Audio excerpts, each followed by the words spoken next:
all, welcome back to my channel. Since I have joined MBA, I've always wanted to be in consulting companies. So I used to try to solve their case studies and find out what are the ways they solve the big business problems. And there are 5 things that I came over it.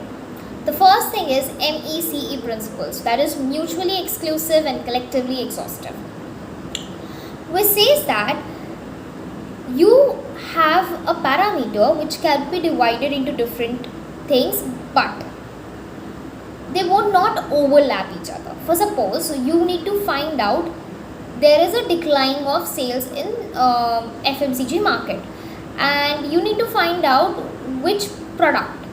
Like suppose let's take an example that the sales of toothpaste have been decline of ABC company. How will you find out that? So they also include pricing, customers, which geographical area. So when you divide it into these segments, where every segment is being taken care of, but also not being overlapped. So this is what is the principle they use. The second one is the issue tree. For example, let's take the same example. This could also be used if suppose there is a decrease of sales for daily soap.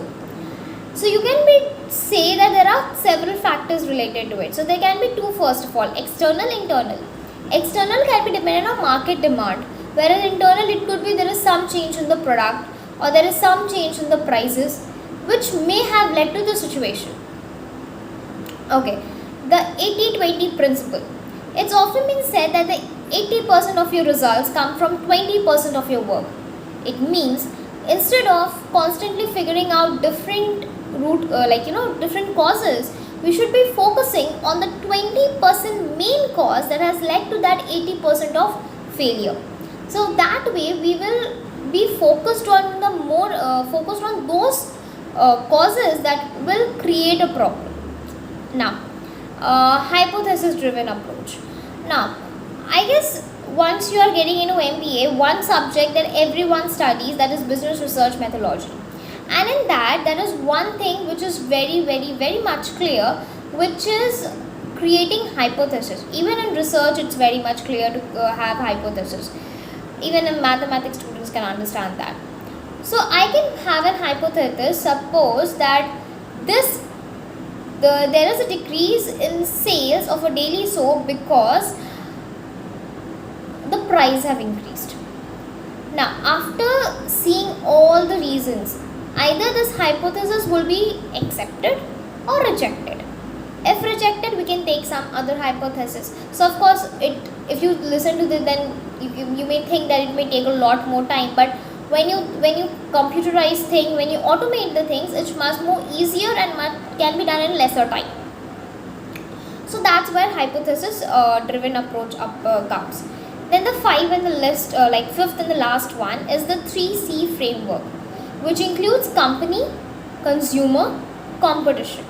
Suppose there is a startup that has come to McKinsey and they ask for that they want to launch a new product and they want to know the market strategy for it. First, they will understand what the company wants to sell.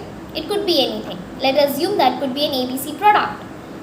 Now, how the ABC product could be aligned by the consumer needs. It could be anything. It could be some feature, it could be price, it could be something as such design. It could be anything as it is being visible by the users. The last and foremost thing is competitors. We will also see that whether the competitors are providing those stuff or not. If competitors are providing those things, then it becomes pretty much easier for the startup to analyze where is the gap and how to get into the market.